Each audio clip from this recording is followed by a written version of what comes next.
Greetings and welcome to the Movano Health Fourth Quarter 2023 earnings call. At this time, all participants are in a listen-only mode. A brief question-and-answer session will follow the formal presentation. If anyone should require operator assistance during the conference, please press star zero on your telephone keypad. As a reminder, this conference is being recorded. It is now my pleasure to introduce your host, David Barnard, with LHA Investor Relations. Thank you, David. You may begin. Thanks, Paul. Good afternoon, everyone, and thank you for joining us today. Movano Health's CEO, John Maestro Sensors, will open today's call with prepared remarks about the progress the company made during the fourth quarter of 2023 and in recent weeks. Today's guest speaker will be Michael Sohl, Vice President of Business Development, who will provide some remarks on the company's B2B activities, followed again by John, and then CFO Jay Kogan will provide highlights of the company's quarterly operating results and current financial position. Then we'll open the call for Q&A. John, Jay, and Michael will be joined by our Chief Marketing Officer, Tyler Booker, and Vice President of Product Strategy, Stacy Salvi. Movano Health issued a news release this afternoon detailing both fourth quarter and full year 2023 financial results. Before we begin, I would like to remind everyone that the company will make forward-looking statements during today's call based on current expectations. Whether in prepared remarks or during the Q&A session, these forward-looking statements are subject to inherent risks and uncertainties, and actual results may be materially different from such statements. These risks and uncertainties are detailed in the Risk Factors section of Movano Health's filings with the Securities and Exchange Commission, specifically in the company's Forms 10-Q and 10-K. Except as otherwise required by federal securities laws, Movano Health disclaims any obligation to update or make revisions to such forward-looking statements contained herein or elsewhere to reflect changes in expectations with regards to those events, conditions, and circumstances. With that, I'll turn the call over to CEO John Maestro Sensors. Good afternoon, everyone. Movano Health is at a critical inflection point, and I'm excited to speak with you today about our progress. First, we commercially launched the Evie Ring last November ahead of Black Friday, garnering strong reviews on the aesthetics, technology, and form factor. Demand for the Evie Ring far exceeded our expectations. However, our ability to attain volume production to meet demand was hindered most significantly by capital constraints, and to a lesser degree, we experienced some operational challenges. So we paused our ring order intake. I'm pleased to share our team has been diligently addressing the issues and are nearing resolution. During this time, in just 6 weeks, we have amassed a wait list of over 8,000 potential buyers organically without any paid marketing. Our initial direct-to-consumer launch is providing incredibly valuable user feedback as we drive toward both continued D2C growth and multiple business-to-business opportunities.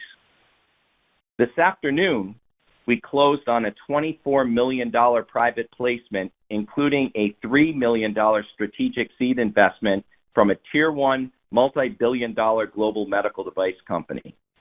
This is a pivotal moment in our company's journey. We're thrilled to partner with this leader in healthcare and look forward to potential future collaborations.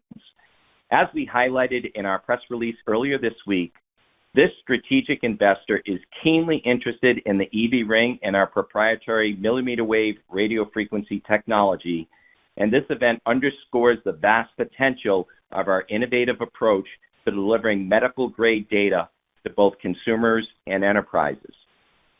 We're also fortunate to have had the broad participation in the private placement from Movano Health's management team and board of directors, totaling more than $3.6 million.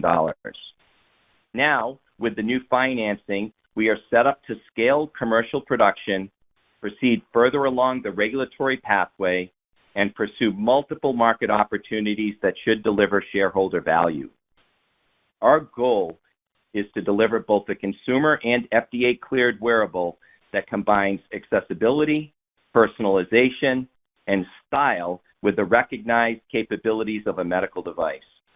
Our highest priorities are as follows. 1, to achieve our first FDA clearance for pulse rate and blood oxygen monitoring, which sets the stage for our brand expansion to Evie Med, 2, on the heels of this clearance to bring key B2B opportunities to fruition. And 3, to accelerate our clinical trials for cuffless blood pressure and non-invasive glucose monitoring, establishing the foundation to develop additional commercial products leveraging our proprietary technology. Movano Health is using Evie to set new standards for the possibilities of what wearable health technology can do. We plan to serve consumers through both D2C and B2B channels where, regardless of the access point, our user is ultimately always a consumer wearing a ring. As such, the Evie Ring wellness product is a valuable step on our path to broader commercialization. We're already learning what consumers like and want, and this critical information will help us achieve higher adoption and engagement from future users. Based on early feedback, we've made several software updates to improve the overall experience, including minimizing use of the green LED light and improving the accuracy of our sleep tracking. In March, we launched our Insights engine, which is the first step to offering our customers personalized insights which leverage an AI-based framework to correlate disparate data types. We plan to be judicious with our capital position and methodical in our approach to build out our direct-to-consumer and business-to-business market opportunities.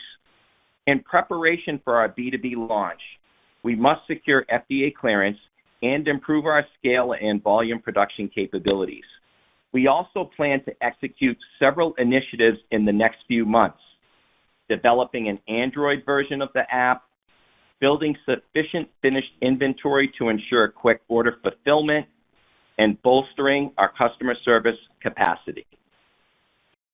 Regarding the FDA pathway, we've been strategically focused on pulse rate and blood oxygen saturation monitoring, often referred to as SpO2. In the first quarter of 2024, we used our commercial ring in a second hypoxia trial with UCSF, in which each subject wore 4 Evie rings, 2 on fingers and 2 held on fingertips. When evaluating accuracy versus arterial blood gas levels, the 4 Evie rings achieved a root mean square error of 2.46%, well within the FDA guidance of 3.5%.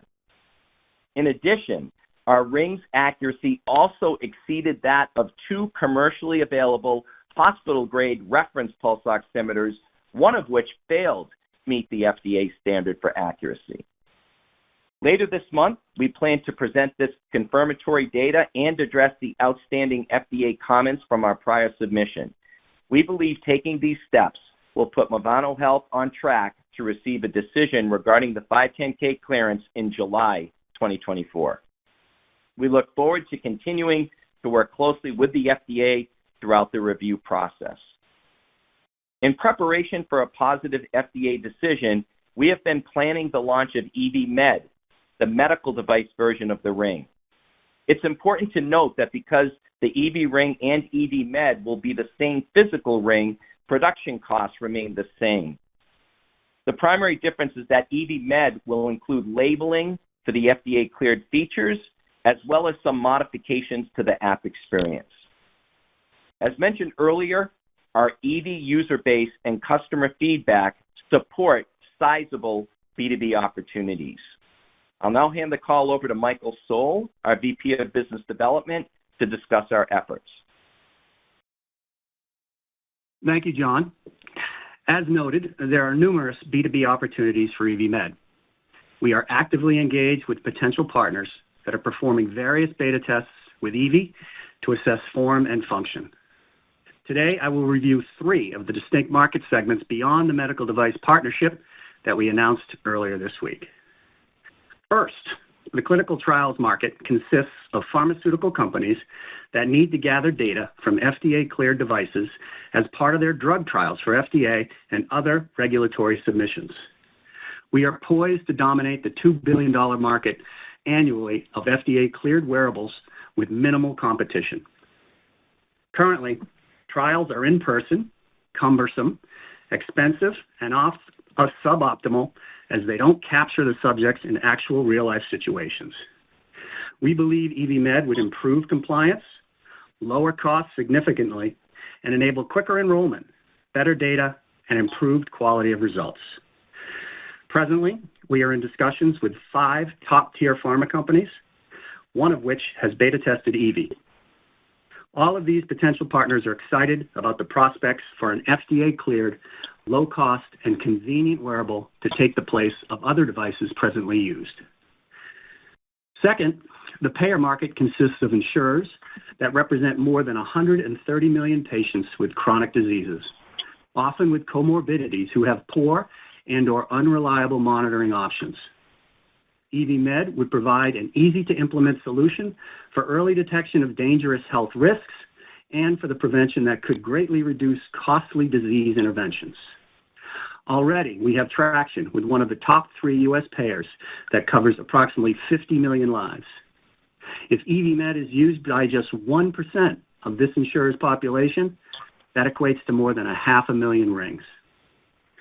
The third market I wanted to highlight is the rapidly growing remote patient monitoring channel, or RPM. This market barely existed 4 years ago. However, COVID unlocked the reality that healthcare can reduce the need for in-office visits, expand access, and reduce costs. We believe Evie Med will be able to automate more complete and accurate data, resulting in an RPM solution with meaningful advantages over RPM products in the market today. Our wearable technology is in beta testing with a leading U.S. RPM company that serves over 450 healthcare organizations and is the exclusive platform for one of the largest medical device companies in the world. This is just the tip of the iceberg. Other large B2B opportunities include applications in condition management for cardiovascular, metabolic, obesity, and pulmonary patients, which in aggregate we've identified as a $20 billion per year market opportunity. And corporate wellness, with an identified TAM of $14 billion. Additionally, we fully anticipate the Evie Med introduction will drive more consumer awareness, leading to greater D2C adoption. I'll now turn the call back to John. Thanks, Michael. Our product development plan extends far beyond Evie and Evie Med. We're deeply invested in multi-analyte sensing and pursuing additional FDA clearances with further research in respiration rate, core temperature, and a solution to address sleep disturbances. Some of these metrics may only require a software update, while others may require new hardware components or potentially different form factors.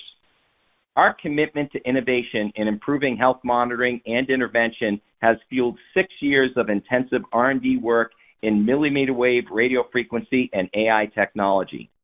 Through these efforts, we created our ultra-compact and efficient health monitoring system on a chip, or SoC, which measures just 4 by 6.7 millimeters in size. Use of this chip yielded breakthrough advances in blood pressure monitoring, enabling accurate, cuffless, and automated tracking.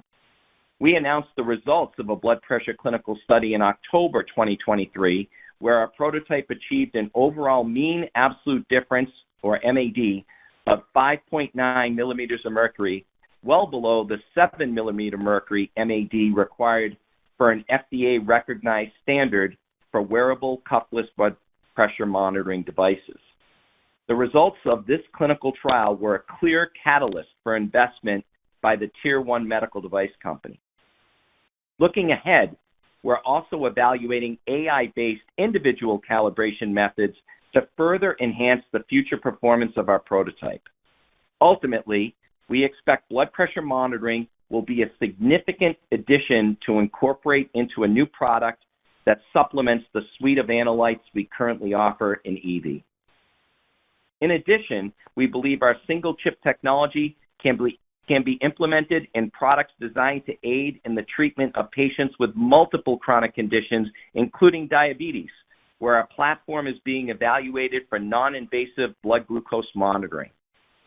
Our studies demonstrated that our millimeter wave RF technology surpasses traditional optical sensors and provides high-fidelity data and reliable readings with the ease of continuous data collection. We look forward to additional clinical testing later this year leveraging the RF chip. With that, I'll now hand the call over to Jay for the financial review. Thanks, John. Earlier this afternoon, we closed on a $24 million private placement, including a $3 million equity investment by a Tier 1 multi-billion-dollar global medical device company and more than $3.6 million in investment by insiders, including members of the company's management team and board of directors. Going forward, we believe we now have the resources to judiciously drive our D2C business, launch Evie Med, target B2B, and accelerate clinical trials and pre-commercial work related to our proprietary RF technology.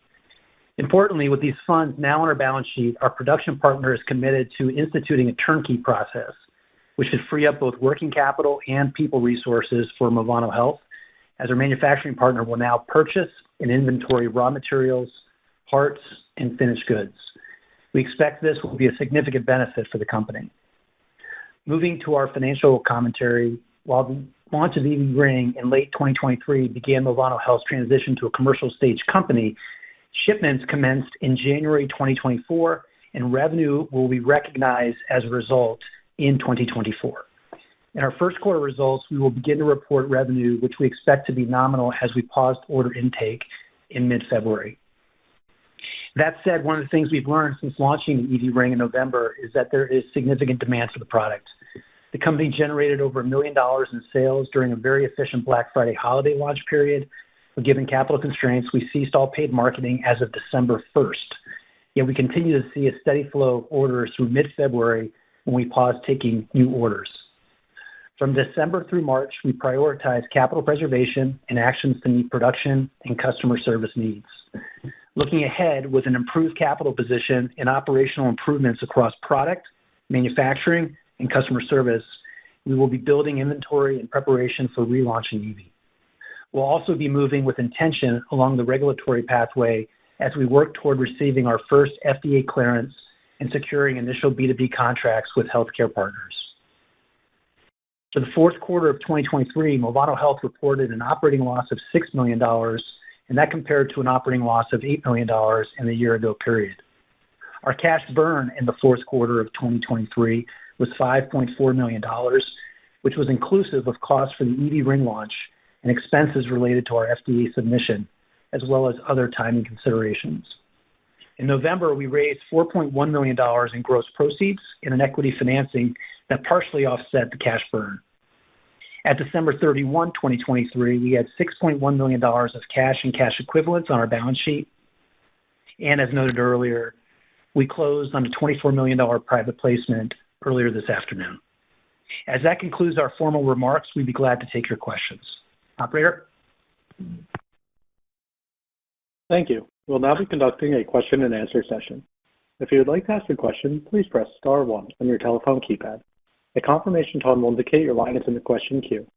You may press star 2 if you'd like to remove your question from the queue. For participants using speaker equipment, it may be necessary to pick up your handset before pressing the star key. Questions may also be submitted online through the webcast. One moment, please, while we poll for questions. It doesn't look like we have any questions on the phone lines yet, operator. Let's start with the webcast. And I have a few questions here which I can begin to ask. And maybe, John, if you can start with this first question, are there any additional updates that you can provide as it relates to our first 510K application? Yes. First off, as I mentioned in the earlier remarks, we've made tremendous progress with the clinical work on the Evie Ring. The results from our latest trial were exceptional, and it was very interesting to see that one of the hospital devices actually did not meet the FDA accuracy criteria. In my experience in working with the FDA, obviously the clinical results are critically important, and so we feel really good about that. In addition, we've had numerous discussions with the FDA. They have been working with us very collaboratively, and we're pleased with that. And we have addressed all of the questions that they have brought to our attention, and so we will be filing the new information to the agency later this month. And as I mentioned, we do expect to have a decision from the agency in July. But I do feel pretty good about where we are based upon the discussions that we've had to this date and the clinical data that we achieved in the latest study. Okay, and there's another question here in the webcast about Evie Med, looking for a little bit more information about what Evie Med will be all about and how that compares to the Evie Ring as a wellness product. So the Evie Med hardware is essentially the same as the Evie wellness device that we launched already, but there are some differences. When you have a medical device, FDA reviews the labeling in detail, and obviously for the medical device aspects of it, there are some differences between the two. And then secondly, beyond just the labeling, the app experience is different. We've separated out the wellness metrics from the medical metric of what like a pulse oximeter would provide as part of the app experience, and that's based upon some discussions that we've had with the agency as well. So we feel pretty good about that. Naturally, we do look forward to talking more about this in the future, and certainly as we move forward and have more feedback from the agency. Jay, maybe you could spend a moment, though, and talk a little bit about some of the things that we're thinking about related to pricing and whatnot. Sure. I would say, given that Evie Med will be an FDA-cleared device, we would expect it to be sold at a premium relative to the Evie Ring. And on top of that, across the B2B space, we see a variety of opportunities to have a recurring revenue stream, database revenue, for example, whereas with the Evie Ring, it's a product sale. And so we look forward to talking more about that in the future as well. Okay, let's go on to the next question. Either John or Michael, maybe you can give an update here. The question is related to other strategics or this existing strategic partner. If you can talk a little bit about where things stand with potential partners at this stage. Go ahead, Michael. Sure. No, thank you, John. Yeah, that's a great question. Just this month, we've had two large strategic partners, one in the RPM channel, the other in the payer channel, wrapping up their beta tests. We continue to engage our first set of beta partners from last year in channels ranging from medical device to pharma, and they are all very much looking forward to our FDA clearance coming up in the July timeframe. And then most recently, coming off our announcement of our cuffless blood pressure clinical study results, we have a whole new tranche of large strategic partners wanting to work with us in channels ranging from pharma to medical device to everything in between. John? No, that's fine. I think we should move on to the next question. Go ahead, Jay. Great. Maybe this is for Tyler and Stacy. What has been the customer response to the Evie Ring thus far? Can you tell us how users are engaging with the app, about their broader user experience? Sure. Yeah, I can kick us off. So as John already mentioned, we faced a number of operational and customer service challenges at launch, which was obviously frustrating for our customers and very frustrating for us as well, as our goal has always been to provide a best-in-class user experience across the board. But despite these initial setbacks, we're still committed to fulfilling this goal, and we have received a tremendous amount of invaluable feedback and support from our early adopters, all of which we are implementing in our go-forward planning. Additionally, the media does continue to review us very positively, which is driving organic traffic and awareness for the Evie brand. And as John noted, we have over 8,000 people signed up for updates since we paused the site with no paid marketing at all. This coupled with our planned media efforts, our influencer program, and our upcoming launch on a new social channel will set us up for success once we're ready to start taking orders again. In addition to opening the store back up, our ongoing focus now that we're resourced will be to shore up our customer service and delivery response times, expand our engagement strategy for our existing members, and build out our product offering to include new features and insights. And actually, with that, I will turn that over to Stacy. Thanks, Tyler. So from a strategic product perspective, we're really pleased to see our users highly engaged with the app and using the Ring and app as expected. Of course, we're focused on delivering the high-quality experience our users deserve with attention paid to improving sleep and the activity feature first. We're also rolling out the Insights experience as we speak and excited to develop this important feature, which really personalizes and contextualizes the data from the Ring in the coming months. Great. Thank you, Tyler and Stacy. Seeing that there are still no questions on the phone lines, I'm going to ask a few more questions here from the webcast Q&A. And either John or maybe Tyler, there's been a few questions about when we're going to start shipping Evie Rings again. What do we need to see before we start taking new orders going forward? Yeah. First off, with the new funding, we're focused on optimizing our production processes and delivery times, as well as ordering raw materials, components, and working on the overall Ring improvements. We're currently working with our vendors to order the materials we need to satisfy increased demand, but we're going to continue to hold on taking new orders until we ensure that we can establish and maintain an ongoing inventory of about a month or two by SKU at all times. We want to be able to move forward to be able to fulfill orders almost immediately when they come in. Tyler, do you have anything you'd like to add?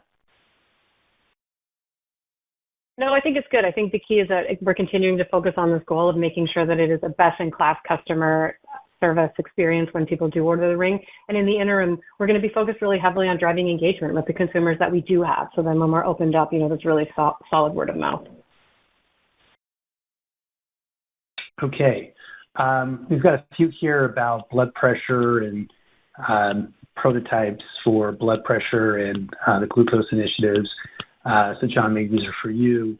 Can you tell us a little bit more about what the blood pressure clinical trial that we've been referring to from last fall, what do the results really mean, and how long will it be before a blood pressure product could potentially make it to the market?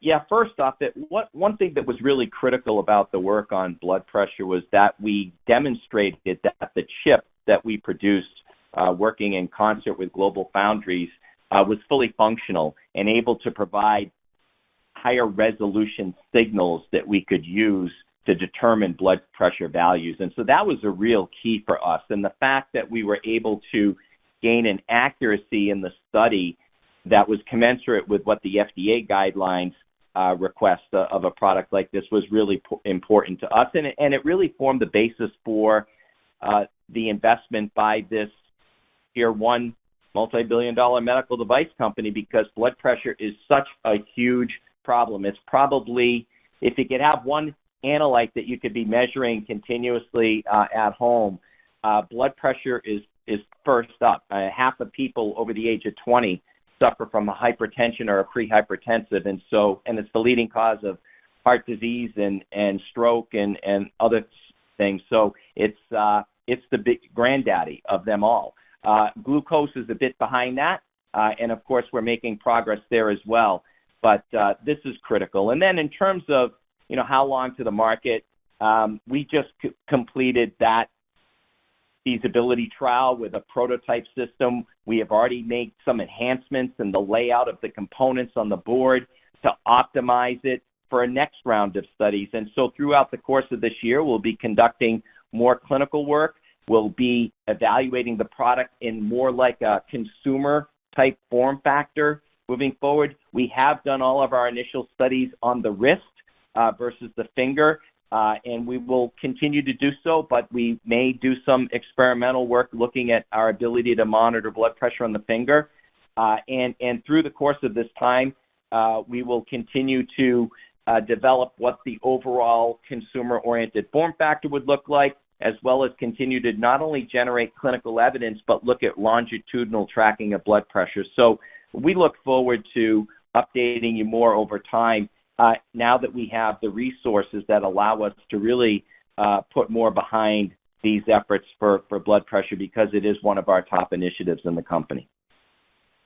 And John, I don't think you mentioned it in those comments there, but there's another question here regarding blood pressure and also regarding glucose monitoring, and wondering if we would expect the first product to be in a ring or possibly a band or some other form factor. One of the things we have not evaluated for blood pressure anywhere but the wrist at this point. We basically focus the RF energy at the radial artery of the wrist for the measurements. We get really clean, very nice pulse pressure waveforms using that.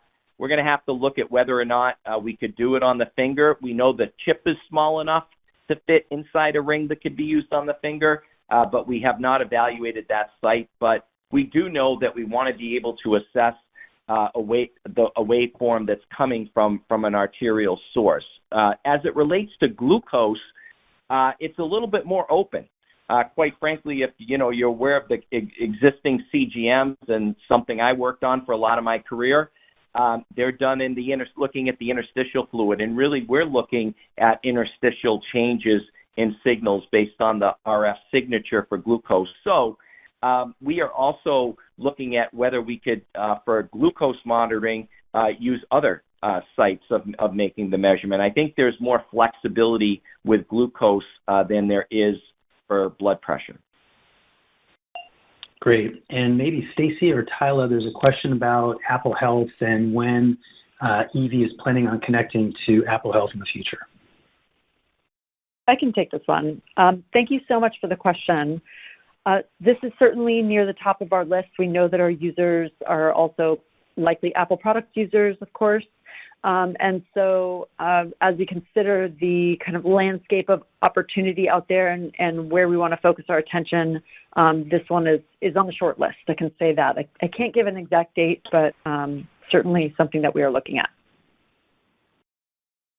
Great. And I think the last question for today will be one that I can actually answer. How long will the cash you just raised last? And what we would first want to say is, look, we're incredibly pleased with the results of the $24 million capital raise that we closed earlier this afternoon. As we've mentioned, we had a $3 million strategic seed investment by a tier one multi-billion-dollar global medical device company. And we also saw very strong demand from existing shareholders and new institutional investors, and clearly had significant participation from insiders, including members of the management team and board of directors. The capital is going to be able to provide us with the ability to proceed along our major initiatives, including the regulatory pathway to the FDA clearance. It's going to help us accelerate our blood pressure clinical studies and work around non-invasive glucose monitoring. And as we've also been discussing, begin to scale commercial production. Okay, with that, operator, I think we are ready to end today's call. Thank you.